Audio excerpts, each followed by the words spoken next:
do you think we need to go as a movement next to bring especially the truth about 9/11 out to the public? You obviously are doing it through your music. Yeah, I think that sometimes people hear messages in my music such as cause of death, and they hear a song like Bin Laden.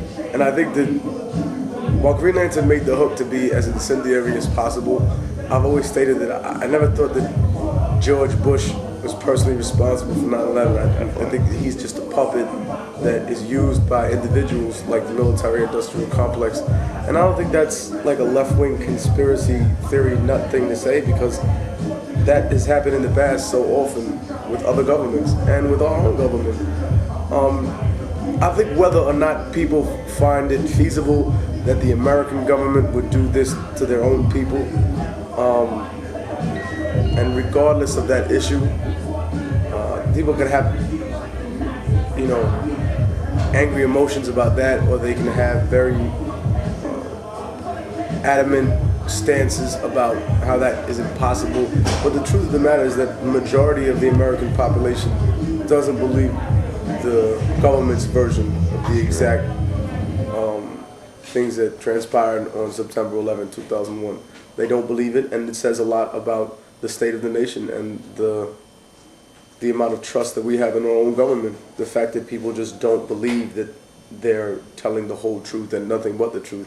They feel like they're leaving out specific issues that would come back to haunt them for things that they've done in the past, or partnerships that they continue to have now around the world. We talk about building democracies in the Middle East, and yet, the only democracies are what?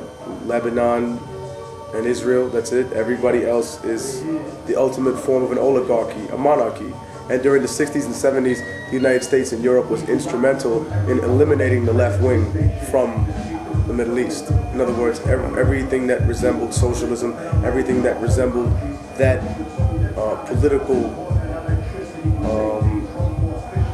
that politically organizing faction of Middle Eastern politics was pretty much genocided, a political genocide. People removed, forcibly thrown out, whether it was from Iraq, Iran, Syria, Jordan, Lebanon, Egypt, whatever it may be, Algeria. And we find that in that power vacuum is when the rise of radical Islam comes. True. The people have no other way to turn. They have their leaders that claim to be related to the Prophet Muhammad, or claim to have some sort of sanctity. The entire issue behind monarchy is that God designated someone to rule. God deemed that this family line would control the lives of all these other people. And people have never seen that, and they don't see those rulers acting godly. They don't see them being pious. They don't see them being merciful. They don't see them as the representation of God, so they rebel against them. And the people that are doing that now happen to do that through a religious channel. So automatically that's sought after and demonized throughout the world as terrorism. But to me, I've always thought terrorism is the wrong answer to the right question. It's like advertising. If it didn't work, then so many people wouldn't be involved in it. You can strike fear into somebody's heart. You can make them do a lot of crazy things. You can make them release hostages. You can make them meet your demands, or you can make them give up their civil liberties and pretend that nothing's going on in their country.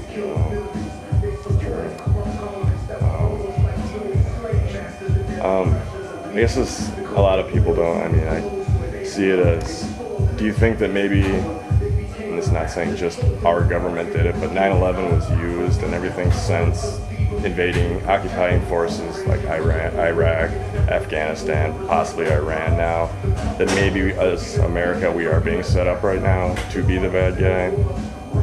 And that maybe something like World War II might happen eventually here if we don't? I think that there are world powers that, definitely the power structure of the world has shifted several times.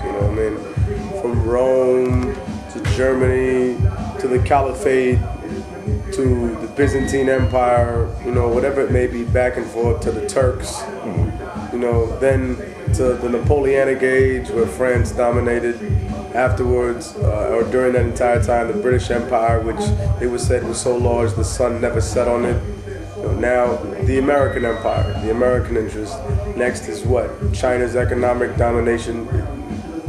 As far as America being the bad guy, I think that, we can't sit here and blame America for all the problems of the world. I think that we enable that a lot, and that we find people that are willing to be devils for us in other parts of the world.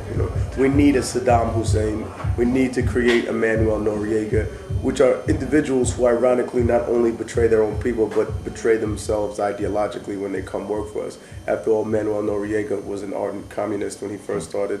Saddam Hussein was part of a left-wing faction of military officers until he realized, hey, there ain't no money in this. There's money with America. There's money with the CIA. There's money making war with Iran. You know what I mean? A stalemate to drain their economy down so that they can't implement, you know what I mean? These Russian ideals that they're getting weapons from. These Russian people that they're not only getting logistical help, but also, military aid from. So I think they're intrinsically connected. The imperial ambitions of this nation and the state of the world.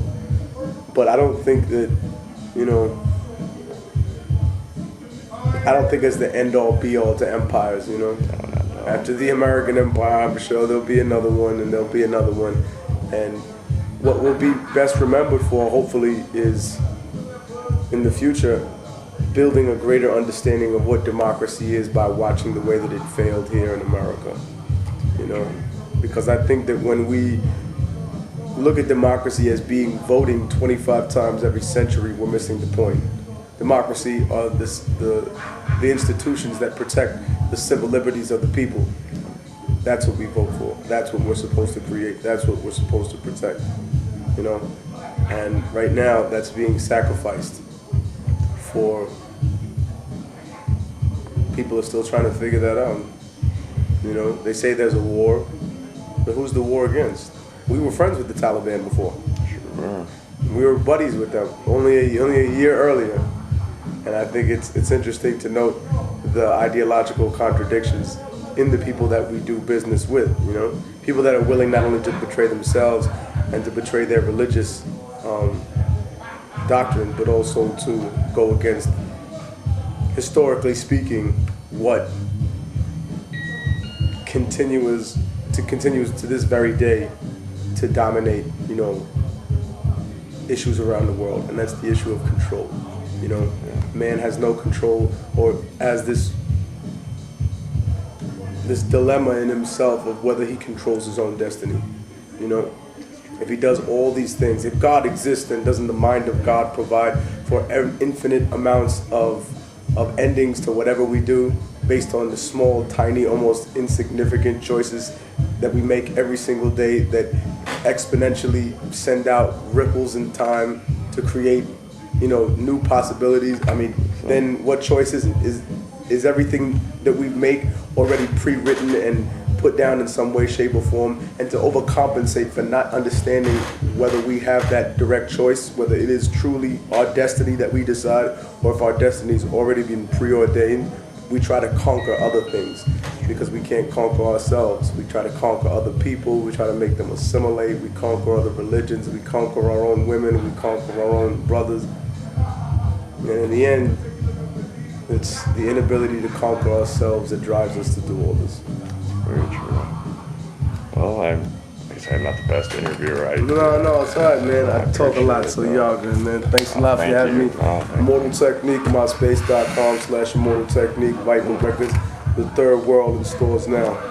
Peace. Humanity's gone, smoked up in a gravity bong by a Democrat, Republican, C.H.A.N.G.E. Immortal Technique, you never heard me preaching a song. I'm not controversial, I'm just speaking the facts.